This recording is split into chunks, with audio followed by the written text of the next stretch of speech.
Alam mo yung feeling na siya yung greatest love mo, pero at the same time, siya yung greatest lesson mo.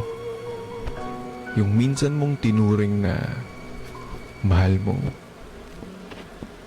Ngayon, mahal mo pa rin naman pero hindi na pwedeng kausapin. Hindi na pwede pang lapitan. Ang hirap ng kumustahin, kumbaga. Pero marami siyang naturo sa'yo. Marami siyang naipaalala sa'yo noon. Na hanggang ngayon, dala-dala mo. Hanggang ngayon, parte ng buhay mo. Kaya nga totoo, may mga tao talagang dadaan lang. Baby, now they can be more than just friends.